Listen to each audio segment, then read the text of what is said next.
Samsung Galaxy S10e versus S10 versus S10 Plus coming up right now. Let's go.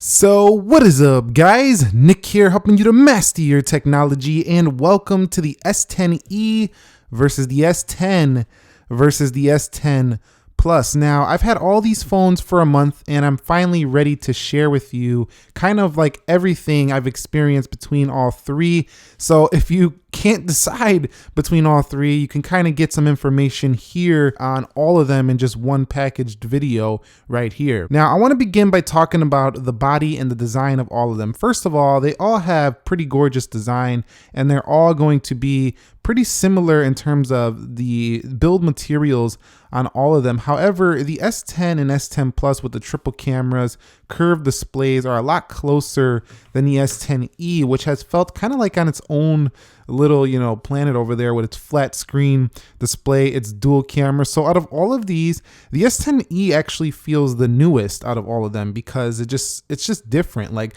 these two right here feel very similar to last year's S9 and S9 Plus with some updates to the display, but overall that curved feel, glass on the front and the rear, they're a lot more similar, whereas the S10e goes back to the S7 days with the flat screen and has a dual camera on the back instead of a triple camera. So I think out of all of these, the S10e has actually felt like the most new out of all these three. Now, when it comes to its overall build though, and in the quality, Samsung has knocked it out of the park on all of these. But I gotta say, in terms of price and, just to the build, I think the Galaxy S10 offers the best value here of all three. It has that fancy curved display. It has a triple camera. The weight is almost as light as the S10e, but gives you most of the attributes of the S10 Plus without the dual, cut out up at the front, just a small little circle over there. So basically, to me, the S10 has offered the best combination of, build quality, price, and just feeling modern here of all three. But the S10e has been the best at feeling like the cheapest, most value you can get from Samsung this year, with the S10 Plus feeling like, of course, their top dog premium phone, with the S10 5G coming that will overtake that crown once again. But for now, until May 16th when it launches on Verizon, the S10 Plus still the most premium of the three if you want to pay $1,000. But I like the combination that the S10 gives you. So one thing you're going to like about all of these, no matter which one you go with, is that they're all going to offer up a very light experience. They all weigh less than maybe their direct competitors. So the Galaxy S10 Plus, for example, is significantly lighter than the XS Max. So even though it's a big phone and the heaviest here, it's not the lightest if you're going to pick the lightest here, but compared to its competitor, it is much lighter. It's even lighter than like the OnePlus 6T, for example. It's also, it's just really a very light phone to use day to day for its size. But if you come down to the S10 or the S10e, now you're talking featherweight style phones. I mean, for this kind of size of a screen, this phone only weighs 157 grams. Now the XR is a similar size screen, but significantly heavier at over 190 grams.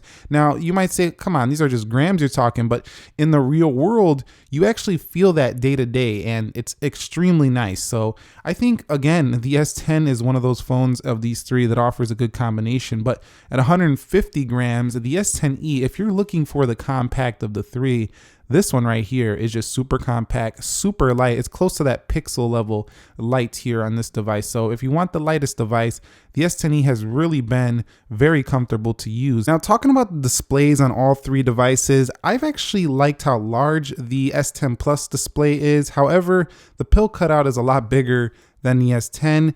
It does give you more room to multitask and things like that. So I've actually liked the super big screen on the Galaxy S10 Plus, and I would probably like the S10 5G as well as the Note 10 that's coming with probably slightly larger screens than that. Now, the S10 though has offered a relatively large screen for its size and weight, so you're gonna feel like you don't really miss out on much by going with the S10. So if you get this, you won't even really notice that you have a much smaller screen than, say, the S10 Plus unless you compared it side by side. It kind of feels almost similar when using it, but just offers you up a lighter, more compact feel, and it's cheaper with a single cutout up at the top. Now, the S10e is for the person who wants the more compact screen.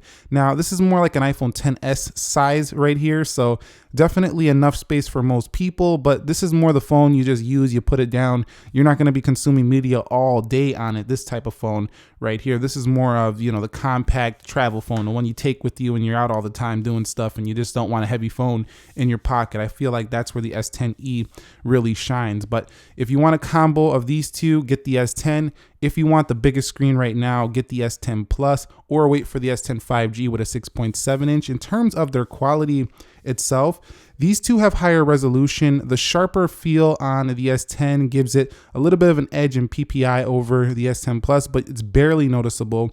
The 1080p over here for the S10e, because it's on a smaller screen, you really don't notice that you don't have that extra resolution for the S10e in actual usage. And in terms of their vivid feel, they're all about the same. So in terms of the actual quality, they all felt almost identical, if not identical, with just maybe a slight edge to sharpness on these two, but I mean very, very slight. Now, if you're picking one of these up in terms of the operating system, they all give you the One UI on board here. Now, it makes it a lot easier to use things one hand, and I do like the new gestures that are here. I didn't even have them turned on for the Galaxy S10, but it brings the screen down further. They all give you the night mode. They all give you wireless power share, and they all give you good multitasking ability. Now, the only thing I noticed that is if you get the S10 Plus, you have more space to do multitasking on here. Other than that, the software experience identical across the board. They got some nice calculators with histories in them. I do appreciate that when I'm using Samsung phones, because the iPhone doesn't give me a history in calculator. But overall, I mean, it doesn't matter which one you're using here. It's just a size thing. They all have the same exact software. And in terms of how it's performed, Samsung's been pushing a few updates to these phones already, and it's performed pretty great. I would like to see a 120 hertz display going forward, as it would make the Samsung phone just a lot smoother looking. But overall, I mean, really, performance has been great with the 7nm chips across the board. So the S10e came stock with 6GB of RAM, and the Galaxy S10, 8GB of RAM, S10 Plus, 8GB of RAM. And I gotta tell you, I don't even know which one has the most RAM when I'm using them. They all performed about the same, actually. So what that means is that when you're playing games, when you're downloading applications from the Play Store, you're not going to be able to tell. And I think what's impressive is that the S10e is so small and it kind of does all this in this compact package. So I kind of like the S10e when it comes to performance to size. It was just fun to use a small phone and know it's just a beast in the pocket. Now they kind of already look like beasts. I mean, they're big and stuff like that, so I would expect that from these two. But the S10e it's under the radar. It's small, light, and boom, it's just really fast. So that was impressive, even for 6GB of RAM. I don't care what you're going through, what you're multitasking in, they've all done great. I've had no restarts, not one, on any of these phones, and I actually haven't had any lag on any of these phones in my whole month using them. That's pretty impressive. So let's cover biometrics really quickly, because the S10e is going to give you that fingerprint sensor on the side, kind of like that new Tab S5e that we reviewed a couple days ago. And I gotta say, I really like where it's placed on the S10e. You get used to this really easily. However, it doesn't feel quite as futuristic as the in-display fingerprint sensors you'll find on the S10 Plus, for example, and the S10. So right here, you just go right into the device with just a tap. Same goes for the Galaxy S10, and that gives it more of a modern feel than the S10e. So for me, I actually like the convenience factor of where the S10 and S10 Plus were placed with the fingerprint sensor. You have to make cuts somewhere, and the S10e doesn't make a big sacrifice by going with the fingerprint sensor on the side. I don't think it was a big deal. Now, Face Unlock was equally fast on all of these devices, and I gotta say the S10e's fingerprint sensor, while it doesn't feel as modern, it was a little more accurate because it's a physical sensor. They all have unsecure Face Unlock, which kind of made me want to use the fingerprint sensors every time. So definitely, if you want to have some fun, use the Face Unlock, but if you want security, you got to use the fingerprint sensors on these three. So let's talk about the camera experiences. You know the drill. We have triple cameras for the Galaxy S10 Plus, S10 dual for the S10e, but the S10e gives you the one that I think matters more, and that is the wide angle. So I didn't really miss using the S10 or S10 Plus, because the one I cared about the most was that wide angle, and it was on board here for the Galaxy S10e, which gives you a really fun factor camera here. Now, these are all impressive. They all have super stunning results no matter which one you are using, and those front-facing cameras video with the 4K is just incredible. So definitely, no matter which one you go with here, the camera experience is very similar and very enjoyable. Sharp photos across the board, sharp video 4K 60, and super steady modes on all of them give you an incredible camera experience. So it does not matter which one you go with. I would just go with the S10 and S10 Plus if you want telephoto. If you really care about zooming, then you got to pick one of these two. If you don't, then the S10e could definitely be high on your list of phones you might choose of these three. And when it comes to the audio, they all have Dolby Atmos on board, so they all were very nice and loud. They all had dual speakers, but I found that the S10 Plus was the loudest of these three, just slightly, but overall they all sounded pretty great across that. Now, they do have all headphone jacks at the bottom right there for the S10e, and then if we go here on the S10, you'll see it right there. And I always like when the headphone jack is placed at the bottom because it's a little bit awkward sometimes when it's at the top. It also gets in the way if you're trying to plug in a microphone for doing some video. You can see right there a headphone jack. So overall, I think if you want the loudest audio experience, the S10 Plus was the one I experienced being the loudest.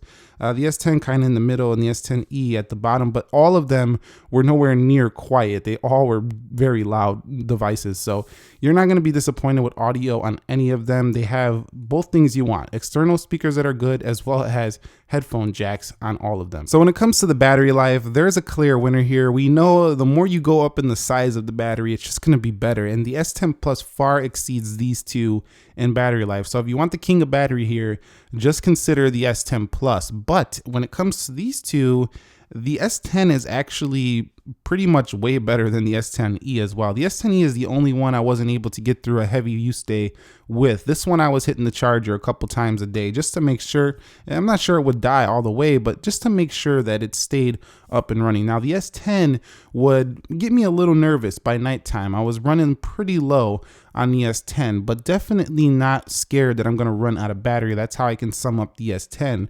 But the S10 Plus, there's no way I was even close to running out of juice. I was finishing in the 60s almost every day versus this one in the 20s or so. The S10e really pretty low, so definitely got to charge that up. Okay, so it's time to talk about price to value, my conclusion of all three of these. Now, I'm going to try to keep it, objective, and then I'll give you my personal opinion here. So the S10e offers the best value for the money in terms of how much phone. You're getting almost everything these phones offer for a significantly less price point. So if you're price conscious, you want the S10e. Now, if you're the type of person who wants almost everything a flagship offers, but that $1,000 price point is just, no, I'm not paying $1,000, but I'll go $800, I'll go $850 or so. The S10 is the phone for you. You'll be very happy. You'll feel like I didn't really miss much by not going with the S10 Plus. I love my S10. Now, S10 Plus right here, this one is for the person who wants to go all out. They got to upgrade to the best device every year, and the S10 Plus does not disappoint in that regard. So that's how I would sum it up. Now, my personal opinion, the one I felt like I got the most money out of is the S10, and you probably know this from a few of my past videos, just because I like that it was under $1,000. I like that it's giving me a $1,000 feel at under $1,000. So definitely that would be my pick. Anyway, which is your pick here? S10e, S10, or the S10 Plus? Let us know down below if you picked one up. Share your experience, because remember, just because you might have seen this phone or bought this phone doesn't mean that millions out there are still interested that haven't. So I will catch you all in the next episode. Thank you very much for watching. Thumbs up if you enjoyed it. Nick here. Be sure to be well, and peace.